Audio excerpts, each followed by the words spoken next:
All right, we are live. We are direct. Doesn't get no more exclusive than this. Donnie Houston, what's going on, man? What's going down, man? Long time coming. Let's get started right off the bat. Where did it all start for you, man? When the bug bit you? Like rapping, DJing, writing? Just being a fan of music. You know what I mean?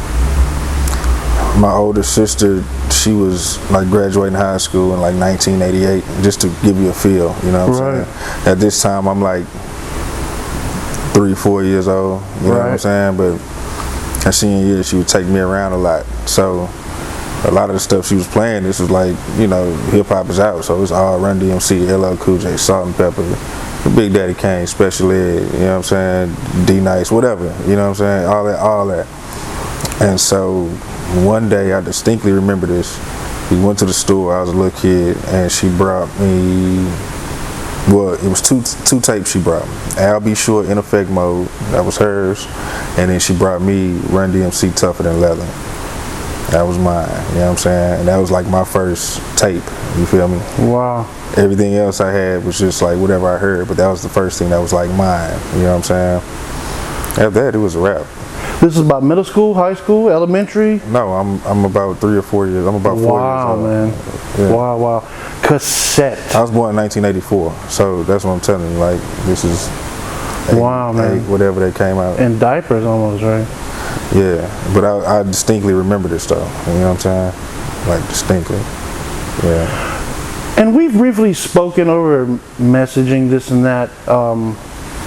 But you put me up on something called pause tapes, something I was doing as a young man, a young boy. I didn't even know what it was called, and you come along and label it. Is this something, I think you said you've had experience with yourself making pause tapes. Can you talk about that? Yeah, I mean, just recording, you know what I'm saying, like everybody else, just recording. But I mean, I didn't know what it was called either until like later on. I would hear people, like interviews with like legends or certain people, you know what I'm saying, certain older DJs, and they would refer to them as pause tapes. So I was like, oh, okay, well that's what that is, a pause tape, you know what I'm saying? Right. But yeah, I mean, you know, it's like everybody else, man. You recording everything and trying to figure it out, you know? Yeah, cassettes were something, man. Taking them apart, right? Even if they didn't have screws, right? Got to get a X-Acto knife, cut them apart, put the tapes together, get Scotch tape, right? Rock it till it pops, right? Yeah. Nah, that's my favorite. Like now, I'm on like a cassette thing right now, like a cassette binge, where I'm like I've always kept cassettes for the most part. You know what I'm saying? Like I kept a majority of the cassettes I had as a kid, like everything I still got. You know what I'm saying? But now I'm like going and starting to find other little stuff I might like, you know what I'm saying? Like Death Row just did a re-release of some of their classics, so I like rebought The Chronic on cassette, you know what I'm saying? Bought Doggy Style on cassette, bought All Eyes on Me on cassette, Butter Rim soundtrack on cassette, you know what I'm saying? Like that's probably like my favorite form. I mean, I love vinyl as well too, those two, but probably cassettes have a slight edge because that's how I was introduced to music, you know what I'm saying? So like even now, if I hold a cassette, like just the way it feels in my hand, or like just a little nerd shit, you know what I'm saying? I don't know what it is, but it just brings back a certain memory, just the feeling of it, of taking it out and opening up the sleeve, or you know, you flip the tape around, you know what I'm saying? Just little things like that. It just takes me back to had that long fold out where you love that, all the lyrics, right? Right. And even or had a sticker in there or something? Right, something, you know what I'm saying? Or even like they did on a re-release of the Doggy Style, you open it up and they left the cartoon in there, you know what I'm saying? So it's cool, you know. That's I fuck with cassettes, you know what I'm saying? Yeah. Did you have any inhibitions to rap or just make beats? You wanted to be a DJ from the beginning? What would you say? So this how it was, right? Like Run DMC, that was like the ones for me, you know what I'm saying? I always thought Run was cool. Like I thought Run was just the shit. But I wanted to be and saw myself more so like a Jam Master Jay. Right. You feel me? Like I remember paying close attention to I didn't know what they were called, but at the time, just the cases, you know what I'm saying, with the black and the silver. And then I remember Spinderella had the red and the silver, you know what I'm saying? Like, I just remember looking at DJs and their cases, just little things, little intricate things, you know what I'm saying, that just interest me. And then when I was 15 years old, man, my homeboy DJ Star Skywalker, my bad, I'm fucking it up. He used to go by DJ Star though at the time. Now he's Skywalker. But anyway, at the time we went to church together. He was a few years older than me. Prior to this, there was only one other person. Shout out my boy Robert, you know what I'm saying, Robert Jefferson. He was the only other person I knew that had turntables. But he's way much older than me though. Right. He's like a big brother to me, but he's like at least 10 years older than me. Like, he used to watch over me type shit, you know what I'm saying? His sister and my sister was best friends type shit, so he was like a big brother to me. And I was way too young, and this is like time passed, I don't see Robert for years. Now I'm 15 years old. This is the first time that I see one of my peers with a set of turntables. Go to church one day, and he's DJing in the gym, and he's got these two turntables, Newmark, purple, you know what I'm saying, had a Blue Dog mixer, that was the name of a Newmark Blue Dog mixer. I was like, dog, where did you get this? Instantly, you know what I'm saying, because I'm automatically thinking Dr. You are in church, right? This is heaven for you, right? Yeah, for sure. You know what I'm saying? It's all divine. I hadn't even thought about that, Right. how I get this thing at church, but yeah, this is all some divine thing, you know what I'm saying? He tells me, man, Mars, there was a store called Mars. I don't know if you remember Mars. Yes, I talk about that to my kids. Yeah. That was Great heaven. store. It was like they was a musician's planet or whatever the fuck, you know what I'm saying? Toys R Us of musicians. Yeah, like Mars, you know what I'm saying? Huge store. If I had to describe it, it was like Walmart for musicians, you know what I'm saying? As far as like the size of the store, it was just a huge store, bigger than Guitar Center, you know what I'm saying? Or at least it seemed that way at the time as a kid, you feel me? Right. In Maryland. It's like, go there, it's called DJ in a Box. And DJ in a Box had those same two turntables, the mixer, two speakers, and like some little record that it came with, whatever, and some like little bullshit headphones. Boom. I tell my mom when I leave there that day, Mom, I gotta have these turntables. She's like, nah, you know what I'm saying? Well, she didn't say no, but what it was that, I mean, it is what it is, you know what I'm saying? We didn't have the money for it at the time, but coincidentally, my older sister used to play the piano, so we had this old piano in the crib. My mom ends up selling the piano. This is all within the summer, you know what I'm saying? So Wow. like beginning of summer to the end of summer, all this shit happens. By the end of the summer, we sold the piano, I get the turntables, 15 years old. This is right before I turned 16, you know what I'm saying? This is like maybe July, early August, some shit like that, right before school started. Boom. Me and all my boys go to the store. Everybody buy a record, you know what I'm saying? Now we're fucking recording and we're making freestyles. A true record pool, huh? Everybody's it's pooled by committee, right? That's so awesome. Yeah, so we got these beats and I'm DJing, my friends are rapping. This is more so the first things I got into. This is just teaching myself. Nobody ever stood over me and like taught me how to DJ. Prior to this too, forgot to mention, was that I used to listen to, this is when I maybe like 13, 14, you know what I'm saying? I'm still in middle school probably. I used to take the turntable with the stereo, because it wasn't just a turntable, it was a stereo we had in the house, you know what I'm saying? And move that over to the radio, next to the radio. And then I had another radio that had a mic on it, and I would record, so that way it would pick up what was coming out of the stereo and what was coming out of the radio. And this is how, like, anytime I got into the mix, I would practice my scratching, as if I was transitioning the record, you know what I'm saying? So whatever I was scratching, it, of course it wasn't what they were playing on the radio, but like when it was time to transition, I'm like, you know what I'm saying? Like doing that type of shit and recording it as if I'm scratching over those songs, you know what I'm saying, to make a transition or whatever. Now I got these turntables. End up teaching myself, and really on the cool, like it was just a hobby, bro. Like it wasn't anything I was thinking about at the time, you know what I'm saying? Like I wanted to be a basketball player, you know, you know what I mean, for a long time, and I gave that up. You know, I ain't really grow, I ain't get, you know. But it's worth noting here, right? It's been in other interviews. It's a commonality, like Filetto talks about it. Solo talks about it, and that's about, like you just said, inventing on the fly just to do what you're trying to do, right?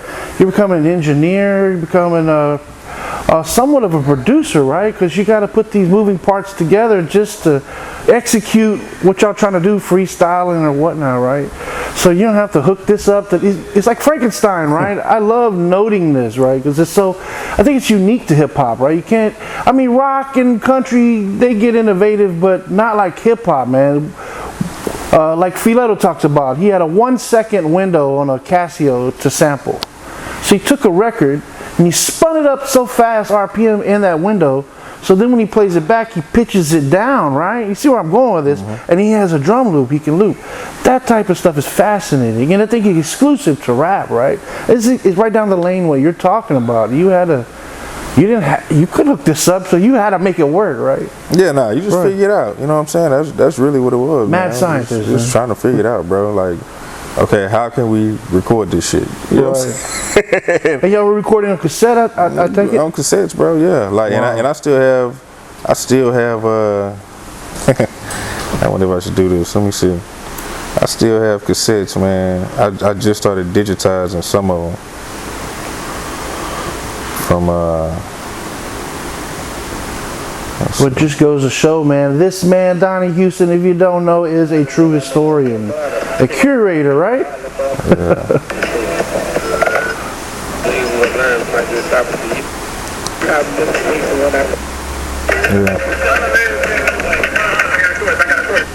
Yeah.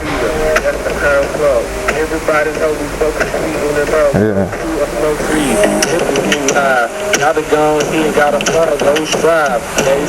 This is the quality of it, you know what I'm saying? I can hear from here. I mean, it sounds pretty good. I mean, it's some guerrilla style stuff y'all had going, huh?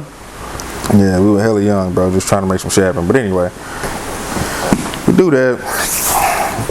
I ain't really thinking about it. Everybody ended up going their separate ways after high school or whatever. And then in college, I go to Sam Houston, and maybe.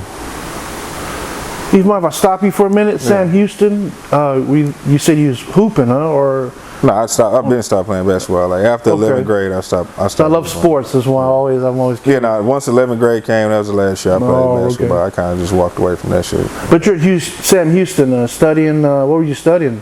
Radio and television. Communications, huh? Yeah. Awesome, man. And that was just coincidental. The only reason why I did that was because my homeboy, rest in peace, Justin Brown, man. We grew up together. His dad worked for Channel 13. And so, like, when it was time for me to go to college, like, my older sister went to college. She was hella successful and that type of thing, you know what I'm saying? Hella studious and shit. That wasn't me, though. You feel me? Wow. So, when I went to college, I just kind of went on some, like, well, I know that's what you're supposed to do. You graduate high school, you go to college. Right. Not really, I'm going to college with any direction or no shit. You know what I'm saying? It's just, I'm just kind of there. But my boy, back to my boy Jay Brown, he basically goes there. They have a great RTV program, you know what I mean? Like the top 3 programs are like criminal justice, communications, and business, I believe. You know what I'm saying? If I'm not mistaken. So anyway, that's his thing. He's going to Sam Houston. I'm like, all right, fuck it, I'll go. He majors in radio and television because his dad works for Channel 13. He kind of has this vision to kind of go behind and follow in that suit. Maybe not doing the same thing, but something in that field. You feel me? I'm like, oh, okay. How much math does it have? You know what I'm saying? Right. That's the shit I was on. Like, oh, it ain't got a lot of math? I bet. You know what I mean? It was like one algebra class. Cool. Sign me up. You know what I'm saying? I get into it, and just so happen, it's shit I like. Right. I'm learning recording audio. I'm taking photography classes. I'm taking classes where I'm learning about editing video, shooting video. You know what I mean? I'm fucking working at I had like a little show I was doing at one point. It was like at 3 in the morning, but had like a little radio show at one point. You know what I'm saying? And I just stumbled into this. It just so happened after that, I bring my turntables to college. I'm DJing parties. After that, I ended up getting a studio. What am I doing? Recording the same type of shit I was learning. Right. You know what I'm saying? So it's kind of starting to like fall in together. You feel me? I get the bright idea to just like drop out of college. You know what I'm saying? And after a while, I'm like, man, fuck I this bet shit. your parents really love that decision too, huh? Yeah. And so, boom, I'm like, man, I'm done with school. A little bit of adversity, maybe? Yeah, you know, it was all that. So, but it was what it was. Stopped going to college, man, and I'm DJing, and, you know, it ends up not working out, and one thing led to another. Well, within this time, I get a keyboard. I get a Yamaha Motif 6. I was about to ask you that. You evidently got into producing. What was some of the first equipment? So I got my turntables, my first set of turntables, 2000. I get my production equipment for my birthday in 2006. Okay, so I get a Yamaha Motif. That's my first equipment. My cousin comes through. He's like, hey, man, I got an MPC 1000. Bet. Now I got an MPC 1000. Then ended up getting the MPC 2500. So that was kind of my thing. And then the turntables, of course, for sampling. You know what I'm saying? So that was what I was using. And when I got my Motif, I didn't even know how to work it. Like my homeboy Mike Mogul, he came through. That's how I met him. He was a DJ. But he came through and like showed me how to work my Motif. You know what I'm saying? Started doing that. Making beats. Whatever, go back to college, graduate from college. After I graduate college, I don't really get any like, I don't know, like I was working and shit, but I didn't really get any like career opportunity jobs, you know what I'm saying? But what was happening was people were calling me and asking me to come DJ, and it would be like in the club. So now I started to get to DJ in the club. Graduate college, get my degree, and never use the degree, start becoming a club DJ. You know what I'm saying? I'm still working at the same time, but I'm starting to really become a club DJ for real. Have you taken the moniker Donnie Houston by now, or you're another DJ name? I'm DJ Don. So my first name was DJ Don, and that wasn't anything I chose. It was just like prior to that, I had the basketball goals, so everybody used to meet at my house and hoop and shit in the hood. I got the turntables, it was that. My boy was like, oh shit, what you, DJ Don. And I was like, all right, fuck it. I ain't really, you know what I mean? Was no big deal, but at the same time, within this time frame, like I always had aspirations to do other shit. I've done stand-up comedy, you know what I mean? I did that in college, you know what I mean? All kind of shit. And I was just like, at some point, I don't ever want to be boxed in. And on top of that, DJ Don was so common, so now I'm getting into the internet thing, and I'm like searching myself. DJ Don, first thing for the first whole page, DJ Don Cannon. Everything, DJ Don Cannon. You know what I'm saying? Like, shit, you can't find me in this. You know what I'm saying? It's a common name. There are a million DJ Dons. You know what I'm saying? Once you get past DJ Don Cannon, now you got a DJ Don Houston, Southside Houston. You know what I'm saying? Like, it just gets too hard to do that. On top of that, what a name I chose, it boxed me in. On top of that, the last straw was one day my boy hit me up and sent a picture, and it was some dude who had like some little cheap turntables and like some bullshit like cardboard sign. He was in like a Home Depot or something, said DJ Don. And he was like, hey man, you over here at Home Depot or some shit? And I'm like, man, what the fuck? You know what I mean? Like, I don't want to be mistaken for the dude in Home Depot. You know what I'm saying? If the name right, DJ Don comes up, like, yeah, I saw him at Home Depot the other day. He had a cardboard sign. Like, nah, that ain't me. So, I don't know, man. One day I just had the idea. Well, prior to that, I was going to move. I wanted to move to New York.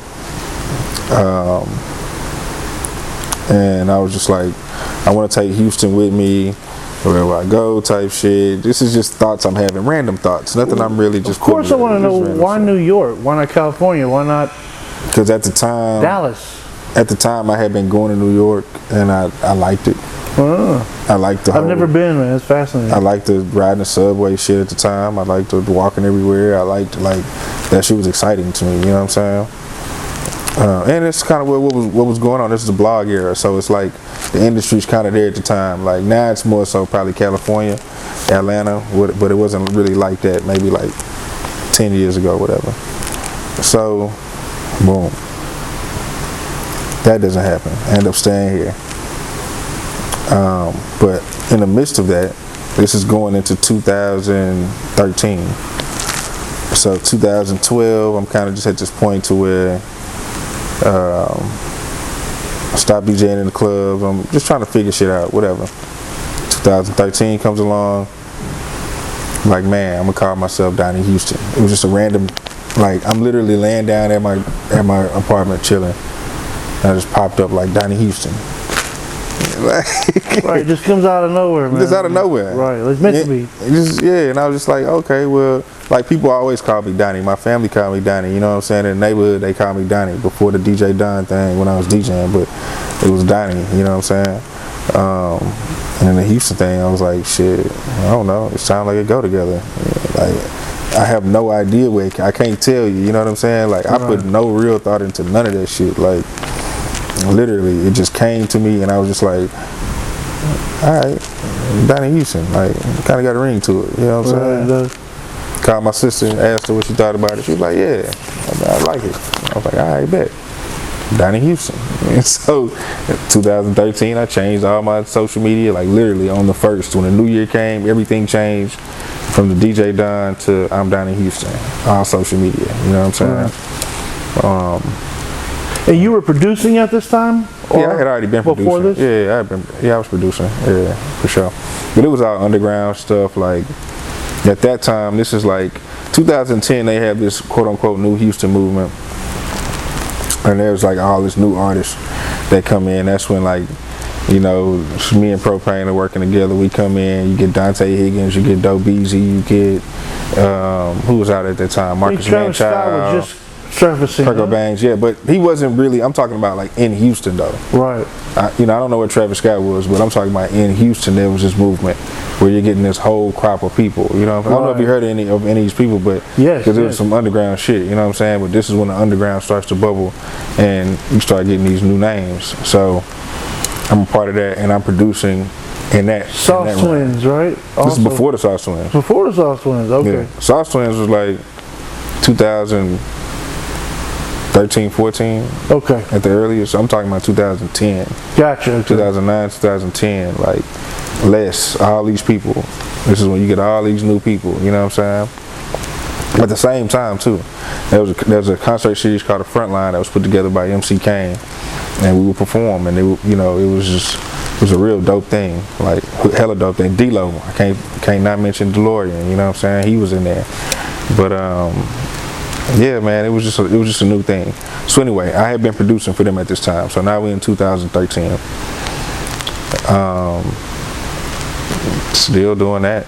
You know what I'm saying? Like, ended up doing 106 in Park, like different types of shit. 2015, I moved to Atlanta. I just wanted to do something different. I moved out there. It was cool, you know what I mean? Like, I was meeting a whole lot of people, like everybody who you want to meet as far as like networking and all that type of shit. But everything I done in Houston was underground, and it didn't transfer there. Like, them credits didn't transfer. Like, when you're in college, you know what I'm saying? You be like, okay, your English is gonna transfer, but these electives might not. Like, those electives did not transfer. Right, you feel me? So it was like starting fresh. You feel me?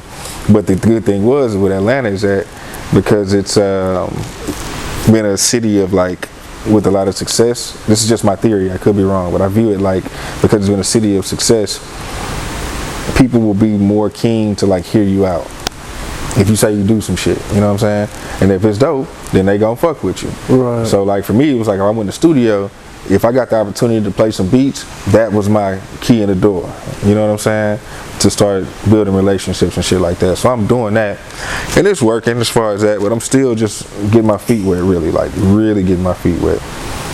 And 2016 rolls around, and just so happened that get the single Peaceful with Slim. Slim, you know, we had a relationship before I moved to Atlanta, going on the road as this DJ, but we had never done any songs together. And I was sending them beats from Atlanta, and it just so happened the Peaceful song ended up being a single for the American King album.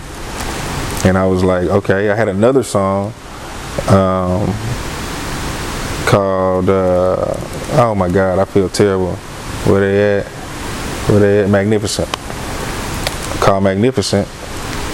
Damn, I feel terrible for not remembering Magnificent. But anyway, Magnificent was on 937. I was playing on the Chop Stars show that they were doing at the time on Sundays.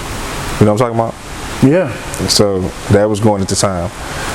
Peaceful comes out, like not long after that, and it's on 97.9. But it's like number one on the countdown and shit, and I'm in Atlanta. Like, I ain't nowhere around. So I'm like, okay, Right. do I stay in Atlanta and continue to like network and try to do this thing, or do I go home for a little You're while? caught in a quandary. Yeah, and I just came home, and like one thing led to another, and here we are. Right. At one point, though, you take up the mantle of being this historian, documentarian, and you start doing these, man, to be honest, educational, right, interviews. I've learned so much watching your interview. That's why I was like, man, we gotta get Booby on there, Al D on here, because he has so many stories, right?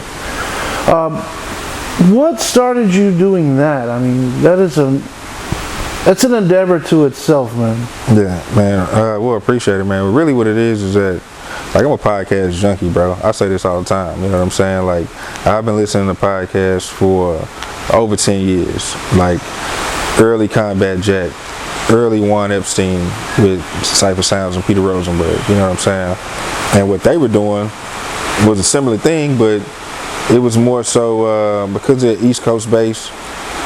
And I mean, it makes perfect sense, but they were like general hip hop things. So you were gonna get, you know, your EPMDs, your Ice Cubes, all these other people, but you weren't gonna get these Southern stories, and you damn sure weren't gonna get no Texas stories. You know what I'm saying? And if you did get somebody on there, they weren't, in my opinion, knowledgeable enough to go in how they could with the people who may have been closer to them. You know what I'm saying? And so, like, I had a podcast before, back in 2011, 12, with some friends. We were just kind of sitting around talking shit. But this was before podcasts were like a thing, so they weren't easily accessible. You know what I'm saying? Like, you had to have like a Tumblr and listen to it some weird ass way, and then you had to get people to understand the concept of like, oh, I know you in real life, and I'm just gonna listen to you talk about regular shit. Like, why would I do that? You know what I'm saying? Like, these had to be your real friends to listen to your shit. You'd be like, oh, this is cool. Stop doing that. Time moves on. I end up moving back. When I move back, I still have this bug, like, man, I want to do this, because now I'm still just like, man, I'm still not seeing it. There are more podcasts popping up, there are more shows popping up, but I'm still not seeing anybody really getting this Texas, these Houston stories. You know what I'm saying? Like, yeah, you had them here and there. You know what I'm saying? Shout out to everybody who was doing them here and there, but when I'm talking about like really going in and consistently going in, you know what I'm saying? I didn't really see it. And so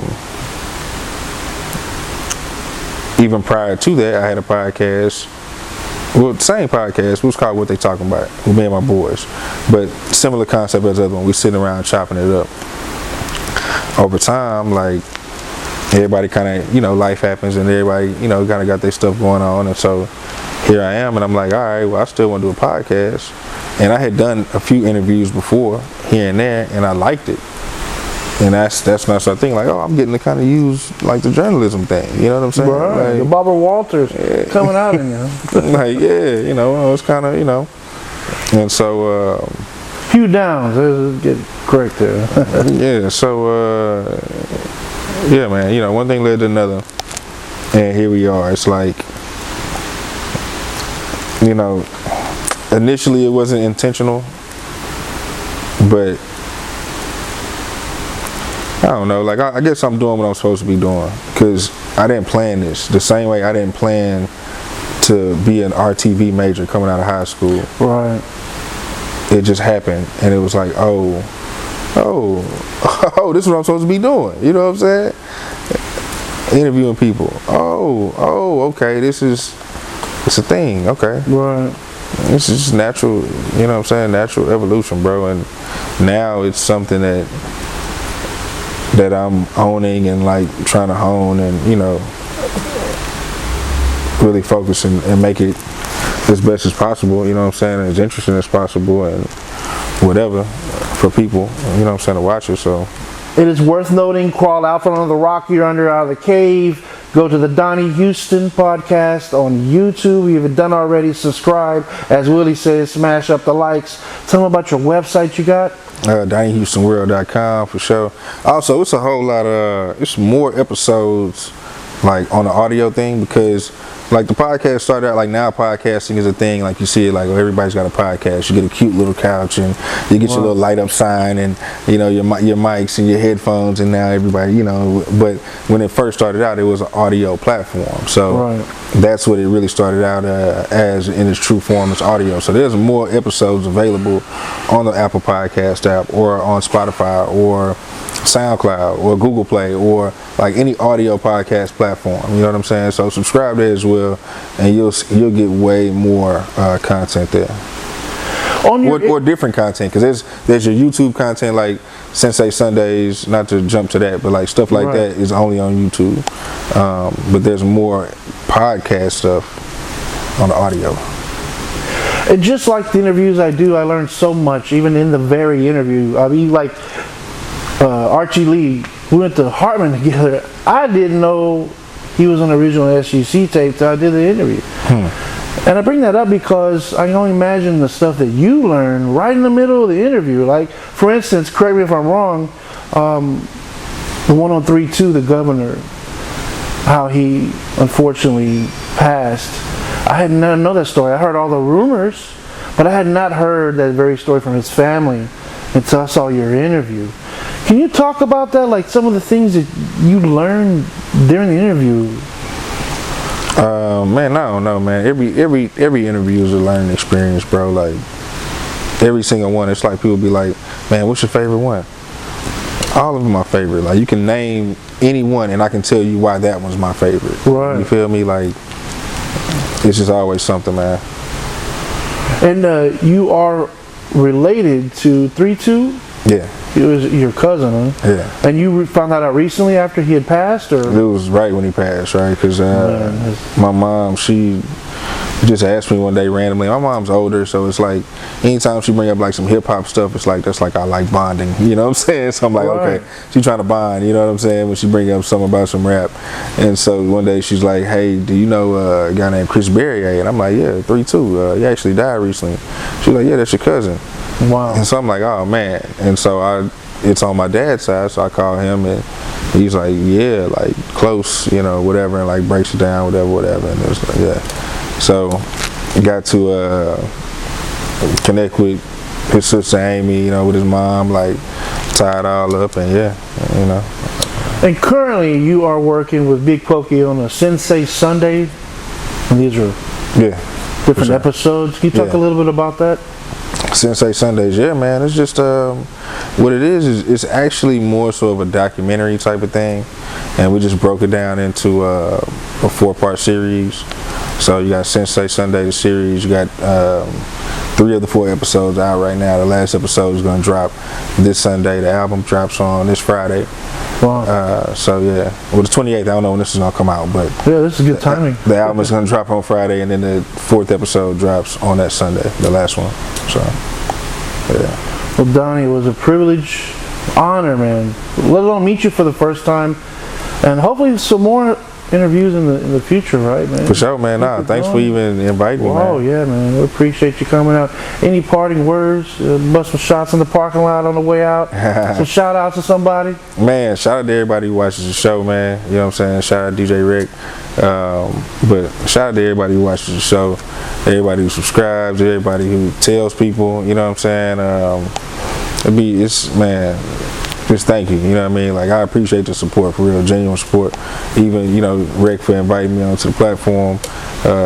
Man, just appreciate it, you know what I mean? I'm just very thankful and extremely appreciative. So shout out to everybody who fucks with DH, man. You know what I'm saying? Appreciate y'all, man.